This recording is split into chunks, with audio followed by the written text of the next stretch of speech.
Hi students, this is Ramalakshmi, Physics faculty. Today our topic is dual nature of matter and radiation. This is one of the smallest chapter but a lot of information. What is light? Light is a form of electromagnetic radiation. How this electromagnetic radiation is produces, and what about the nature of the light? Light has dual nature, both particle and wave nature. So we called light has a dual nature. The properties of light can be derived from the theory of classical electromagnetism. So in this theory, light is described as a coupled electric and magnetic fields. These coupled electric and magnetic fields propagated through the space as a wave. But this theory is not sufficient to explain the properties of light at low intensities. So at that level, quantum theory is needed. Quantum theory explains how the light energy interacts with atoms and molecules. So this theory explains light is a form of radiation and light energy interacts with the atoms and molecules. It consists in discrete packets of energy called quanta or photons. However, neither classical wave model or classical particle model correctly explains the nature of light. But light has a dual nature. So this is revealed only in quantum mechanics. In nature, the primary constituents have the dual nature. Example, electrons. So electrons have both particle and wave nature. At the middle of the 20th century, a more comprehensive theory of light known as quantum electrodynamics, so regarded by the scientists as a complete. So quantum electrodynamics completely explains the nature of the light. So in this quantum electrodynamics, it combines the ideas of classical electromagnetism, quantum mechanics, and also special theory of relativity. So quantum electrodynamics completely explains the nature of the light. Light has dual nature, both particle and wave nature. How the light energy is produced? When we heat up any object, it produces photons. Why it produces photons means because of the movement of the atoms. When we heat the object, because of that energy, atoms changes their positions. Because of that movement of the atoms, that object produces the light energy. So that means when the heat of the object is very high, then it produces more number of photons. We know sun is the main source of the light energy. Why? Because sun is the nearest star to the earth. So sun produces enormous amount of the energy, electromagnetic radiation. So this electromagnetic radiation have different wavelengths, but the wavelength of the visible light to the human beings is only in between 400 nanometers to 700 nanometers. What about the speed of photon? Speed of photon. Speed of the light is 3 into 10 power 8 meter per second. Light also propagates through the vacuum. Without material medium also light energy propagates. Light is nothing but packets of energy in the form of photons. So that means what about the speed of photon also equals to speed of the light. So special theory of relativity predicts that there is no mass to the photons. There is no mass to the photons because the photons moving with the speed of the light.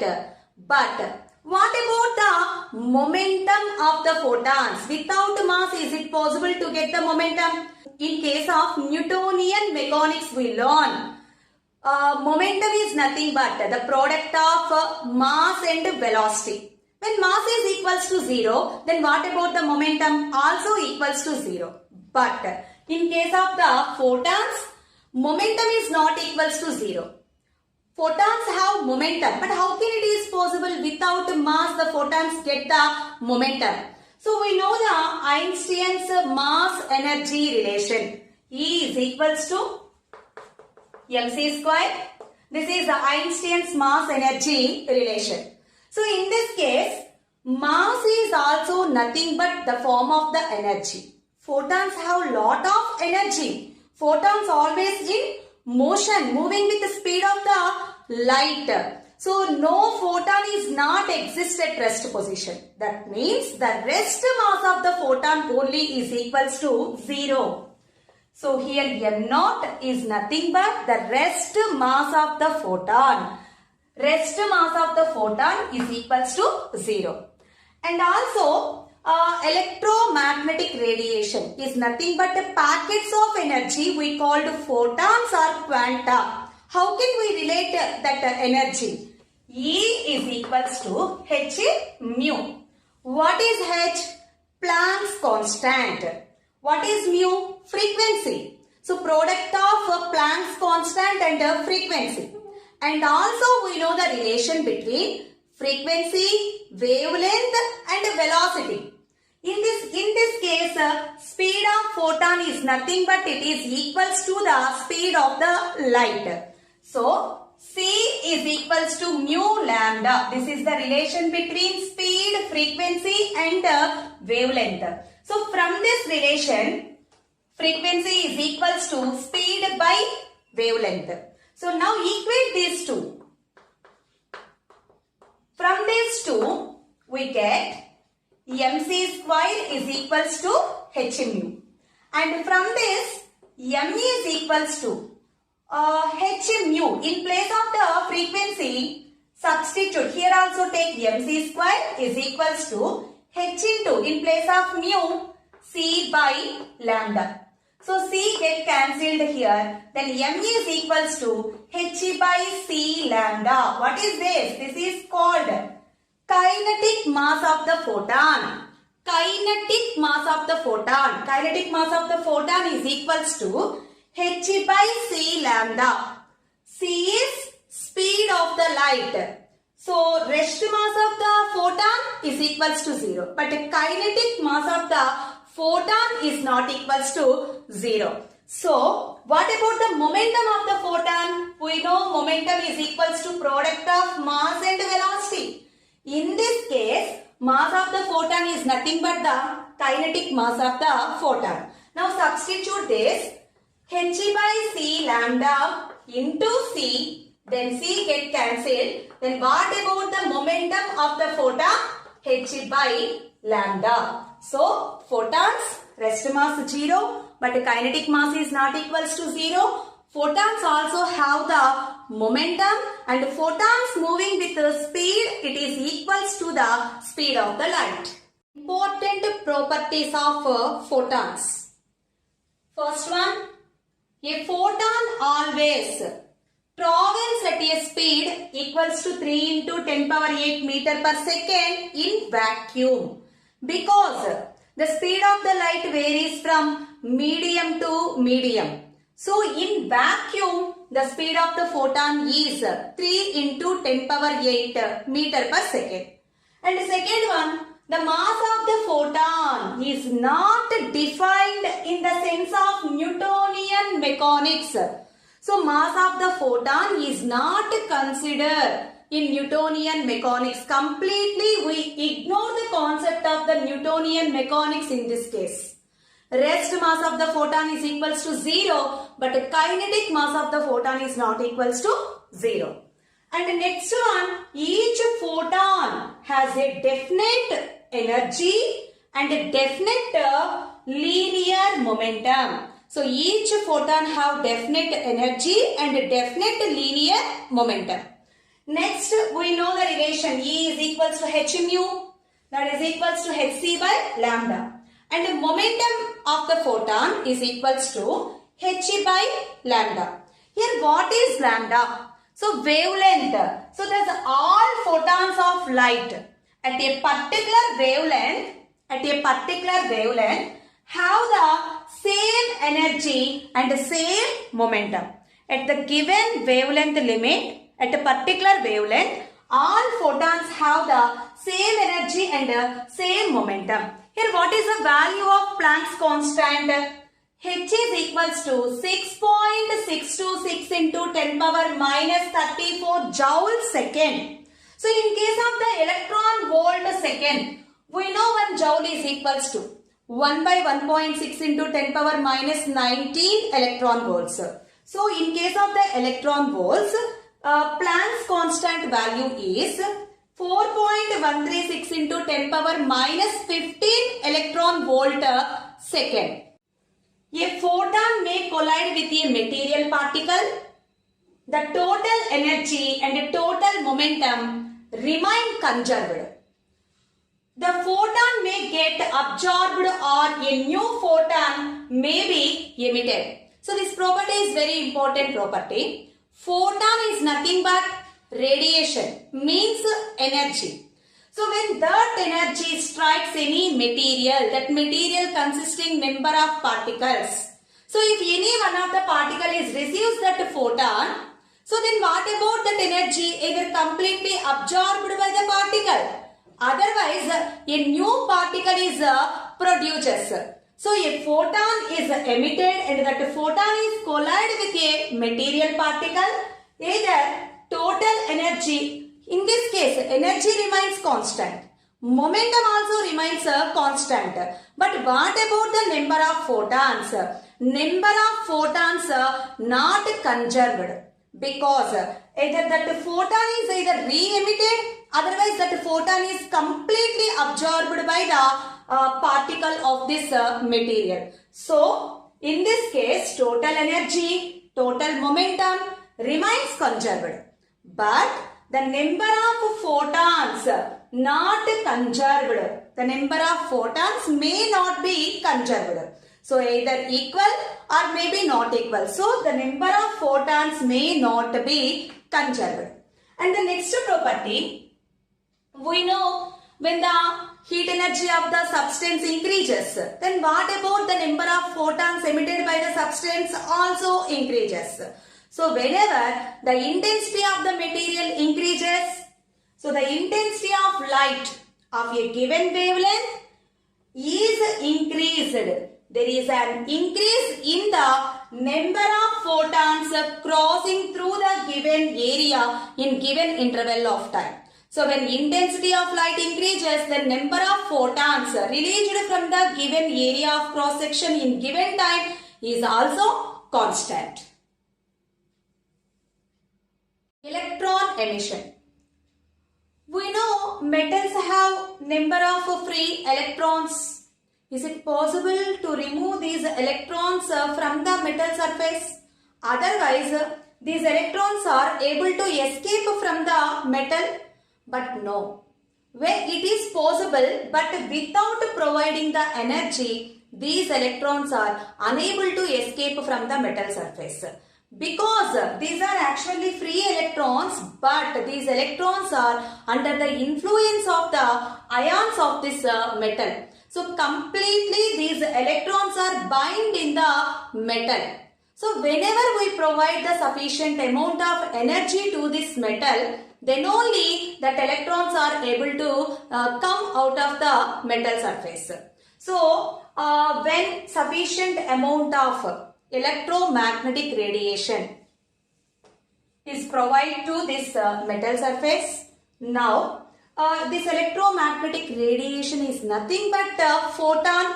This photon of energy absorbed by the electron. So then whenever that energy is sufficient to this electron, then this electron comes out of the metal surface.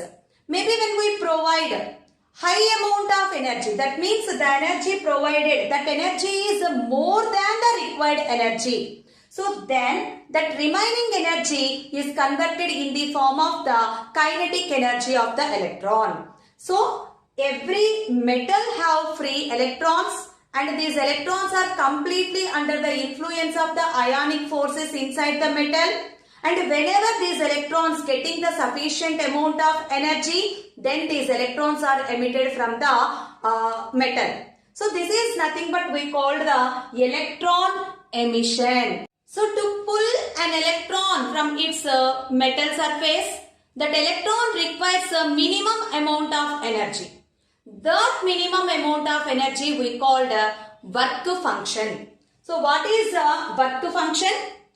A certain minimum amount of energy is required to given to an electron to pull it out from the surface of a metal, and this energy is known as work function. So work function is simply nothing but the minimum amount of energy required to pull an electron from its metal surface.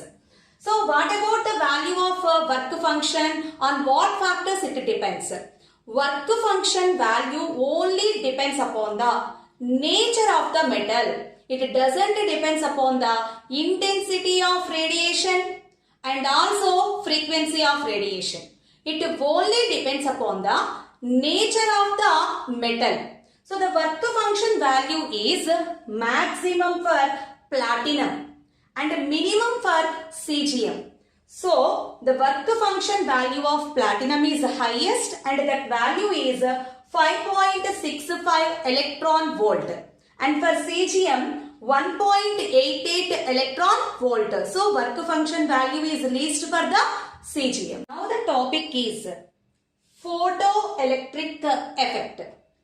What is photoelectric effect? So now only we discussed a metal consisting free number of electrons. So these electrons requires energy to escape from the metallic surface.